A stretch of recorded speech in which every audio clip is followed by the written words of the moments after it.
여당인 더불어민주당이 추진하고 있는 내란 전담 재판부 설치법을 놓고 위헌 논란이 계속 이어지고 있습니다. 사법부와 국민의힘은 물론이고요.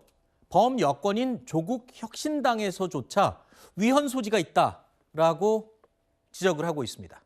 특히 위헌 소지가 크다고 지목된 부분이 있습니다.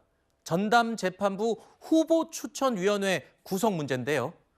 검찰을 관할하는 법무부 장관도 이 후보 추천위원회 구성에 관여를 하고 있는 구조입니다. 그래서 대통령실에서는 이 부분에 대한 우려를 표명하는 것으로 알려져 있습니다. 범여권 내에서도 내란 전담 재판부의 위헌성을 우려하고 있는 목소리는 나오고 있습니다. 자, 그러면서 그 부분 중에 하나가 이거죠. 재판 지연 가능성이 있다. 이런 지적도 나오고 있습니다. 이 내란 전담 재판부 설치법은요. 이미 국회 법사위 문턱을 넘었죠. 이제 국회 본회의 처리만 남겨두고 있습니다. 민주당은 이 위헌 소지를 최소화하기 위해서 재점검에 들어갔습니다. 당과 대통령실에서 공감대를 형성했던 내용은 내란 전담 재판부를 추진하는 데 원칙적으로 생각을 같이 한다. 다만 위헌 소지가 최소화될 수 있는 범위 내에서 추진한다는 정도의 공감대는 형성돼 있었다. 이렇게 보고 있습니다. 내란 전담 재판부 설치법은 내란 의환 수계 윤석열을 엄중히 단죄하고 내란 잔재를 철저히 청산하기 위한 법입니다. 법적으로 위헌이 아니더라도 1심 재판을 지연시키려는 정략에 맞서 위헌 시비마저 최소화하겠습니다. 의총을 통해 의견을 수렴하고 수정할 것은 수정하겠습니다. 국민적 공감대를 더 넓히고 위헌 소지를 최소화하기 위해 필요한 부분은 보완하고 수정할 부분은 과감히 수정해 나갈 것입니다. 이 내란 전담 재판부 설치에 대한 위헌성은 처음에 이 얘기가 나왔을 때부터 계속 논란이 이어져 왔습니다. 대통령실도 사실상은 이 위헌성 여부에 대해서 사실상 인정한 것이 아니냐 이렇게 보이기도 하는데요. 그럼에도 불구하고 내란 전담 재판부 설치에는 대통령실도 찬성을 하고 있는 게 기본 입장입니다. 자, 민주당이 이 위헌 소지를 최소화하기 위해서 법안을 수정한다라고 말했습니다. 최소화합니다. 그러니까 위헌 여부를 없애는 게 아니라 위헌 여부를 최소화한다는 게 무슨 말인가요? 위헌은 위헌인데 그 여지를 최소화한다는 건가요? 그러니까 제가 느끼기에는 정부나 또는 여당이 이것이 위헌임을 이미 인지하고 있다라고 생각을 해요. 네. 위헌이긴 하지만 그러나 이게 위헌 법률 제정이 들어가서 헌법재판소에서 다툴 때 그냥 요 정도는 조금이니까 넘어갈 수 있다라는 결과를 지금 유도하기 위해서인가라고 생각이 드는데 제가 뭐 법을 전공하지 않은 아주 그냥 평범한 일반인일지라도 제가 생각하기에 이건 정말 어불성설인 게 헌법이라는 것은 최고의 규범입니다. 대통령도 파면시킬 수 있는 게 헌법이에요. 제왕적 대통령도 그 헌법이라는 어떤 권위 앞에서는 모든 것을 다 받아들여야 됩니다. 단 한 가지도 거기에 놓침이 없는 것이 최고의 규범일진데 지금 이 정부 여당은 마치 헌법이 자신들이 만들려는 특별법의 걸림돌로 인식하는 게 아닌가. 우리가 보통 앵커님 최소화라는 얘기를 언제 쓰냐면 부작용의 최소화, 네. 리스크의 최소화. 어쩔 수 없을 때 차선책으로. 차선책으로 걸림돌의 최소화. 이럴 때 최소화를 쓰잖아요. 그러면 결국은 헌법이 이 특별법의 어떤 걸림돌이나 부작용처럼 지금 인식하고 있는 게 아니야. 그렇게 해서 어쨌든 최소화해서 살짝 넘어갈 수 있게 편법을 동원하겠다. 국민들이 봤을 때는 헌법의 최고 규범을 이렇게 폄하하고 있다라고 여겨지는 겁니다. 자, 이런 표현이에요. 헌법에 위배되는 것과 헌법에 살짝 위배되는 것. 이거 차이가 있나요? 근데 위배되는 건 위배되는 거 아닌가요? 이제 정청래 대표의 그 정확한 워딩을 보면 위헌 시비를 최소화하겠다. 그러니까 당연히 위헌은 최소화할 수 없습니다. 위헌의 이 요인이 있으면 근절하고 입법을 하는 게 당연히 맞고요. 네. 다만 그 시시비비와 관련해서 이 법조계에서도 의견이 갈리는 겁니다. 크게 두 가지 틀이 있는데요. 처음에 국민의힘은 내란 이 심판을 하는 집중 심리를 하는 법원 자체를 설계하는 것조차 위헌이라고 그랬어요. 그런데 법원에서는 그거에 대해서는 사실상 의견이 좁혀진 것 같고요. 다만 이 추천을 하는 문제, 내란 전담 재판부에 관여를 하게 될, 실제로 판단을 하게 될 판사를 추천하는 해결하는 문제와 관련해서 지금 이 민주당이 낸 안에 따르면 법무부에서 3명, 그리고 판사회의에서 3명, 그리고 이 헌재에서 3명을 추천하게 되니까 이 추천위원회에서 법관을 추리고 대법원장이 최종 인사권을 네. 행사하는 겁니다.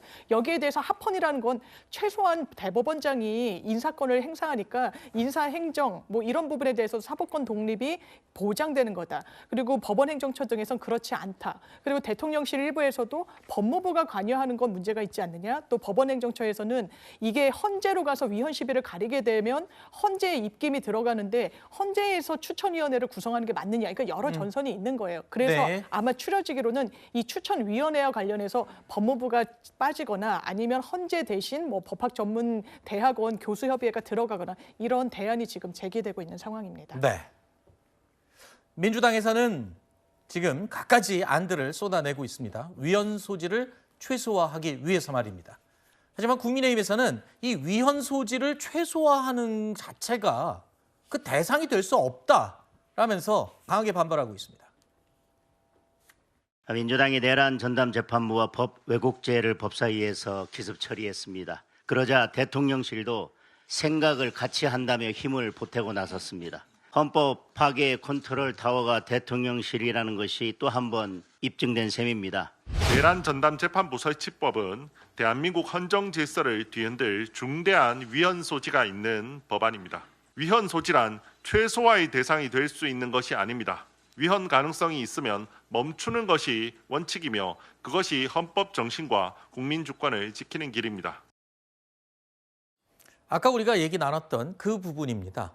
위헌 소지를 최소화한다라는 게 민주당의 입장인데요. 위헌성은 없어지는 게 아니다라는 논리인 겁니다. 국민의힘의 주장은요. 한동훈 전 대표는 또 이런 이야기를 하면서 비판했습니다. 헌법을 죽이기는 하겠지만 덜 아프게 죽이겠다. 뭐 이런 뜻인 거냐 라면서 비꼬기도 했는데요. 이 사법부의 비판도 더욱 강해지고 있습니다. 지난 금요일이었죠. 전국 법원장 회의가 열렸고요. 이어서 오늘은 전국 법관 대표 회의 열립니다. 그리고 내일부터는요. 대법원 공청회가 또 예정돼 있습니다.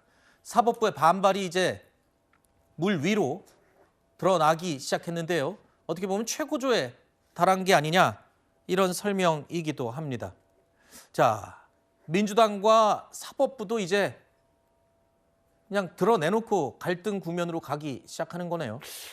네, 그런데 이것을 뭐 그 사법부의 어떤 지금 집단적인 그런 움직임이 뭐 민주당에 반발을 했다거나 이런 정치권에 대해서 대항을 한다 이렇게 표현하는 거는 저는 부적절하다고 생각합니다. 왜냐하면 사법부가 입법 행위, 정치 행위에 대해서 의견을 표명하는 것이 아니라 네. 사법부의 독립을 지키고자 하는 것이거든요. 네. 그렇기 때문에 민주당의 어떤 결정에 하나하나의 어떤 반박이 아니고 사법부를 독립하려면 헌법에 있는 가치, 그러니까 어떤 판사들을 선정을 하고 특정 판사를 외부에서 개입을 하고 판사의 인사라든지 또는 판사가 결정한 판결에 대해서 또 다른 어떤 그런 이 판단을 하고 이런 부분들은 사법부가 지금 흔들리고 있고 사법부의 독립을 저해한다라는 그런 의견을 모으고 있는 것이거든요. 네. 이건 사법부가 당연히 해야 될 일이라고 저는 생각을 합니다. 네.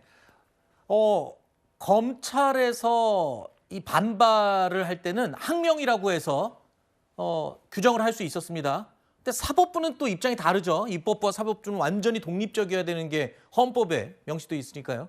그럼 사법부의 저런 반발에 대해서는 민주당은 어떻게 기본적으로 얘기를 검찰 검사장들은 연판장을 돌리는 네. 국가공무원법이 허용하지 않는 행위를 했기 때문에 항명이라는 이야기가 나왔던 거고요.